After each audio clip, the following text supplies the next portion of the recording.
শিক্ষকতা ও রাজনীতির আড়ালে লুকিয়ে থাকা এক কুৎসিত রূপ প্রকাশ্যে এলো ইসলামপুর শহরে।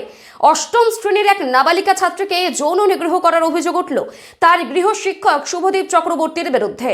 শিক্ষকতা ও রাজনীতির আড়ালে লুকিয়ে থাকা এক কুৎসিত রূপ প্রকাশ্যে এলো ইসলামপুর শহরে। অষ্টম শ্রেণীর এক নাবালিকাকে যৌন নিগ্রহ করার অভিযোগ উঠল তার গৃহ শিক্ষক শুভদীপ চক্রবর্তীর বিরুদ্ধে। অভিযোগ ব্যক্তি উত্তর দিনাজপুর জেলা বিজেপি যুব মোর্চার প্রাক্তন সাধারণ সম্পাদক। এই ঘটনাকে কেন্দ্র করেই শুক্রবার রাতভর ব্যাপক চাঞ্চল্য ছড়ায় এলাকায়। বর্তমানে অভিযুক্ত পলাতক। জানা গিয়েছে, শুভদীপ চক্রবর্তী পেশায় এক প্রাথমিক বিদ্যালয়ের শিক্ষক এবং পাশাপাশি বাড়িতে টিউশনিও পড়াতেন। গত বৃহস্পতিবার বিকেলে ওই নাবালিকা ছাত্রীকে বাড়িতে একা পেয়ে তিনি যৌন নিগ্রহ করেন বলে অভিযোগ।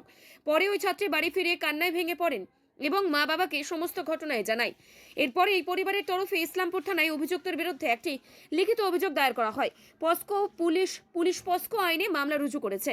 অভিযুক্তের গ্রেপ্তারির দাবিতে শুক্রবার রাতে তার বাড়ির সামনে চড়াও হয় স্থানীয় বাসিন্দারা। উত্তেজিত জনতা বাড়ির সামনে বিক্ষোভ দেখাতে শুরু করেন বলেই জানান। খবর পেয়ে ইসলামপুর থানার পুলিশ ঘটনাস্থলে পৌঁছে পরিস্থিতি নিয়ন্ত্রণে আনে এবং বিক্ষোভকারীদের আশ্বস্ত করে অভিযুক্তের খোঁজে তল্লাশি চালায়। জানা গিয়েছে, ইতিপূর্বে অভিযুক্তের বিরুদ্ধে তার নিজ বিদ্যালয়ের এক শিক্ষিকাকে শারীরিক নিগ্রহের অভিযোগ ছিল। আর এই ঘটনাকে কেন্দ্র করে তৃণমূল ও বিজেপি নেতৃত্বের মধ্যে তীব্র বাদানুবাদ তৈরি হয়েছে। ঘটনার পর তড়িঘড়ি বিজেপি নেতৃত্ব অভিযুক্তকে দল থেকে বহিষ্কারের কথা জানিয়েছেন। গতকাল একটি পোস্ট তৈরি করেন বিজেপির যে যুব মোর্চা জেনারেল সেক্রেটারি শুভ নাম, তাকে আপনারা বহিষ্কার দল থেকে বের করেছেন, কি কারণে? দেখুন, আপনারা জানেন যে দলের আমাদের শৃঙ্খলা রক্ষা কমিটি আছে। তো দীর্ঘদিন ধরে নানা রকম সংগঠনে অসাংবিধানিক সংগঠন বিরোধী কিছু কার্যকলাপে সে লিপ্ত ছিল এবং তাকে কয়েকবার দল থেকে হুঁশিয়ারও করা হয়, কিন্তু সে অনবরত সেই কাজে লিপ্ত থাকার কারণেই দলের অভ্যন্তরীণ তদন্তে তাকে প্রথমে শোকজ করা হয় এবং শোকজ করার পরে আপনারা দেখতে পাবেন যে তাকে ইদানিং দলের কোনো দায়িত্বে তাকে রাখা হয়নি এবং তাকে সমস্ত দায়িত্ব থেকে এবং পার্টি কার্যক্রম থেকে তাকে বিরত থাকতে বলা হয়েছিল। যেহেতু সে সৎ উত্তর দিতে পারেনি, তার জন্য দল তাকে বহিষ্কার করেছে। এবং দেখুন, আমাদের দল কখনো কোনো অন্যায়কে সাপোর্ট করে না এবং কেউ যদি দলের উপরে যে যদি কোনো দল বিরোধী যদি কোনো কার্যকলাপ থাকে, সে যত বড়ই নেতা হোক না কেন, দল তার বিরুদ্ধে ব্যবস্থা কি নেবে। ধরনের অন্যায় করতে হবে? সাংগঠনিক কাজে সাংগঠনিক অনেক ভুলভ্রান্তি কাজ করেছে, যেটা দলের অভ্যন্তরীণ ব্যাপার আছে। জানতে পারছি যে তার বিরুদ্ধে নাকি কোনো পস্কো মামলা হয়েছে। সেটা বলতে পারবো না। দলের সাথে দল সেটা নিয়ে কোনো চিন্তিত না। দল, আমরা দেখব সংগঠনে কাজ করতে যায় যে সংগঠনের ক্ষতি করবে, তার প্রতি দল তার ব্যবস্থা নেবে। বাকি কার কি ব্যক্তিগত কি বিষয় আছে সেটা নিয়ে দল ভাবিত না।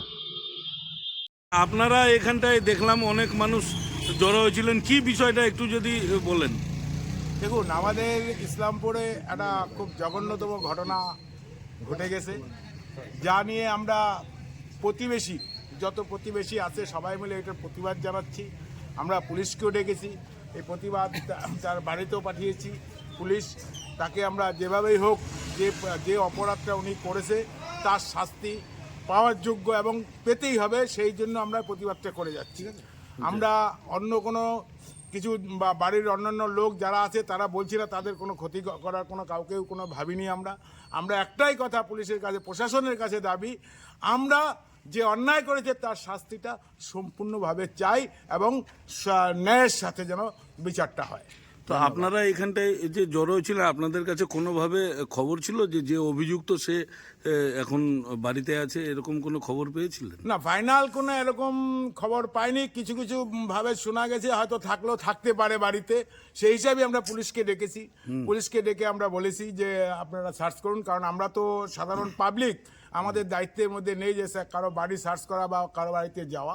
সেই হিসাবে আমরা প্রশাসন দিয়েই কাজটা করালাম।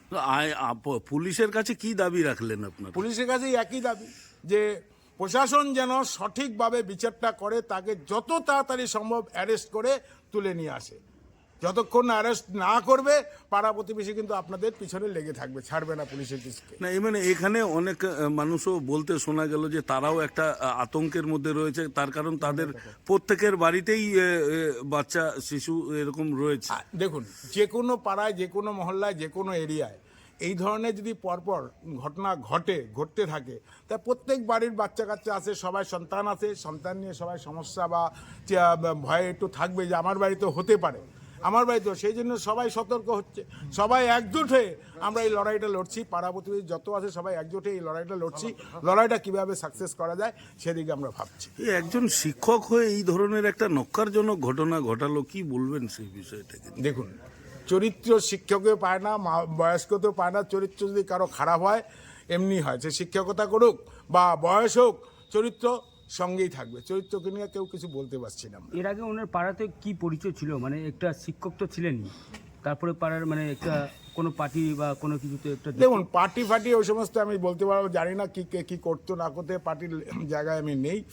এবার উনি একজন শিক্ষক ছিল এটা আমি জানি, শিক্ষকই ছিল একজন, এটা আমি জানি। এখন আপনাদের মানে সর্বমোট দাবিটা কি রয়েছে, যাতে যে কি ধরনের শাস্তি আপনারা মানে চাইছেন? দেখুন, বিচার করে কোর্ট, বিচারক আমরা না।